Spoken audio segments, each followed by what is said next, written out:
Hey, what's going on guys, it's Evan from Model3D, and in today's video I'm going to be doing a room or Makerspace or studio tour.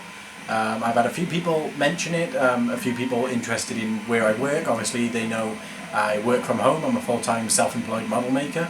So I'm going to switch to the other view, show you around, show you my little studio. So let's get to it.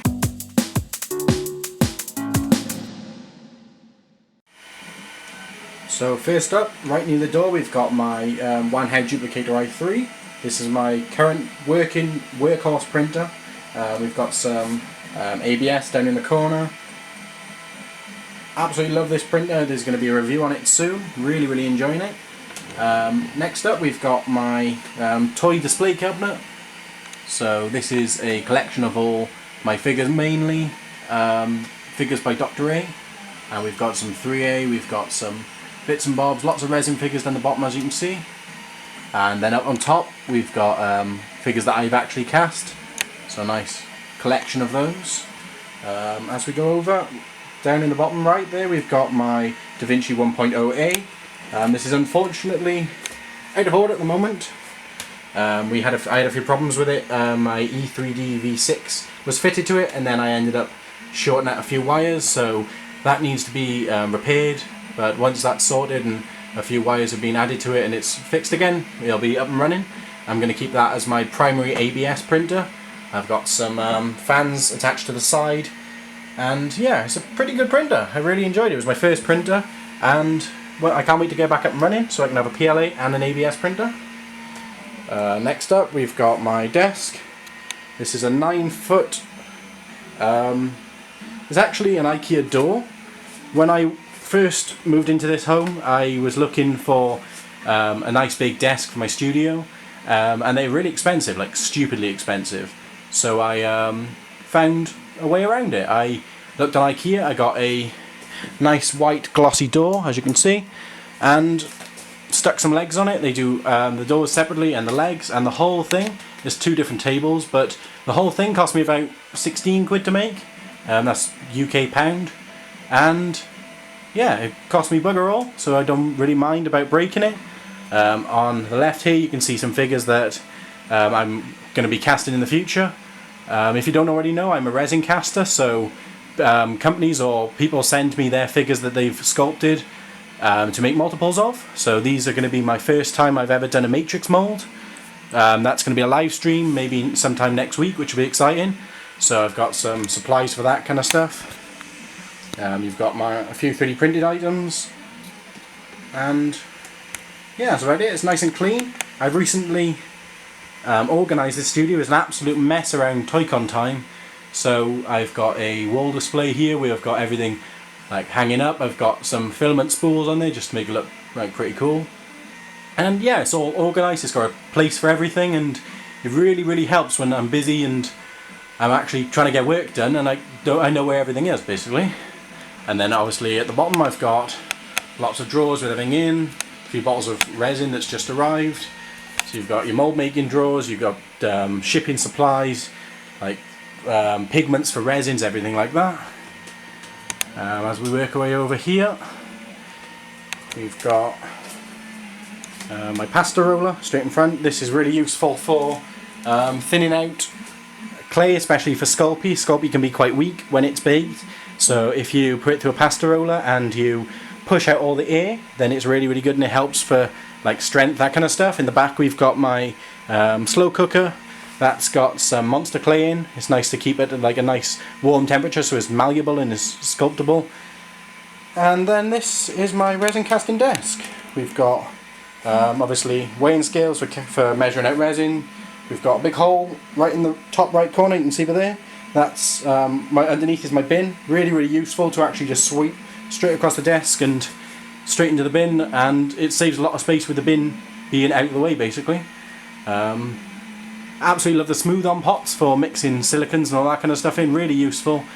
So highly suggest buying some of them if you are a resin caster, because it means you're not having to buy hundreds and hundreds of plastic cups that you break while trying to mix the silicon, all that kind of stuff. Underneath we've got my big pressure pot. This is a 20 litre pressure pot. If you don't know what pressure pot is, It basically compresses bubbles in resin or silicon to basically unviewable, like small, tiny kind of things that you can't see with the naked eye, and it makes for lovely, perfect casts. So this is my new one I've recently got for some bigger stuff that I'm going to be working on in the future. This is a 20-litre pot. It costs around about £350. They're not cheap, they're really not cheap, but if you are doing a lot of casting, especially kind of like stuff that you need perfect casts, then this is absolutely great for it. So not only is that my big pressure pot, I also have 2 10 litres. As you can see, these aren't quite as shiny because they're not new. I've had these for about, this one for about 6 months and this one on the right for about a year, and I use the absolute hell out of them. I love them. Really great for kind of getting, like I said, getting perfect cast, that kind of stuff. And as you can see, this is my resin cast pouring table, so it's an absolute tip, piles and piles of resin on it, but it doesn't matter because that's what the table's for, really. Over there I've got my belt sander. This was about 70 odd pounds off eBay. I don't really know what make it is. It's Teratech, and yeah, it works great. I've got an 80 grit disc on the right, that really helps for kind of taking off like big sprues, that kind of stuff, and then I've got a 400 grit on top to help smooth it out a bit. Great if you add a tiny little bit of water at the top, and it helps kind of smooth out casts, all that kind of stuff.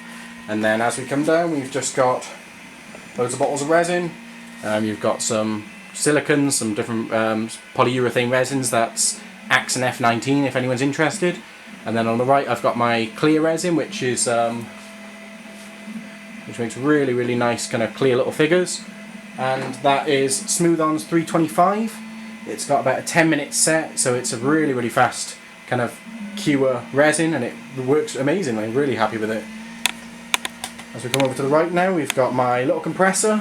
This is only like a 7 litre, I think it is.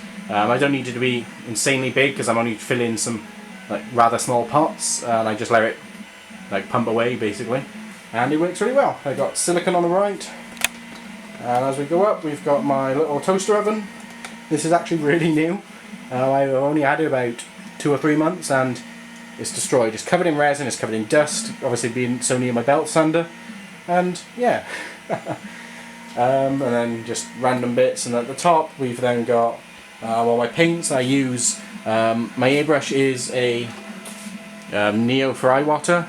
It's really good paintbrush, airbrush, sorry. It's about £40–50 here in the UK, and it works really well. I went through quite a few eBay brushes, like cheap little ones, didn't want to spend a lot on a brush, and it turns out if you pay a bit more you get a better brush basically. So I use the Vallejo paints for everything. I use the airbrush thinners, use the surface primers, and all the nice little Model A paintbrush, airbrush paints, and they're great. It took me a while to actually find what I like. I've gone through a lot of different suppliers, I've gone through a lot of different companies to find stuff I genuinely like using, and yeah, I've settled on my paints now, and it's just, I'm happy. And then right at the top here we've got more resin. We've got the 1 kilogram tubs of the Smoothcast 65D, which I use for rotocasting. I've got some XTC 3D from Smooth-On up there that I'm excited to use soon. I'm going to be doing a video on that. I've got my acetones, all that kind of stuff, and then spray paints, filler primers, all that at the back. And then up there we've got my nice useful mask. If you do casting, if you do resin casting, anything like that, make sure you wear a mask because you will be paying for it later on in life. And that's about it. It's not an insanely big studio. It works for what I need now. I'm hoping to move out at some point into like a nice bigger studio, I mean bigger premises where I can have some nice bigger tools. I'm hoping to get a lathe at some point when I move out, and I'd love to get kind of laser cutters and all that kind of stuff. So yeah, I hope you enjoyed this. I'm going to be doing a 3D Friday video tomorrow, as you can see right there. That is currently tomorrow's video, but you'll see that tomorrow. If you like the video, please make sure to click the like button. It shows me what content is liked on my channel, and I'm going to be doing a lot more kind of in-depth videos. I'm going to be doing painting videos, kind of finishing up of PLA and ABS print tutorials, all that kind of stuff. So if there's anything you'd like to see me do, please make sure to leave a comment below, and I'll get back to you, and I'll hopefully do videos that you like to see. And if you're not subscribed already, please make sure to hit the subscribe button, and I'll see you in the next video.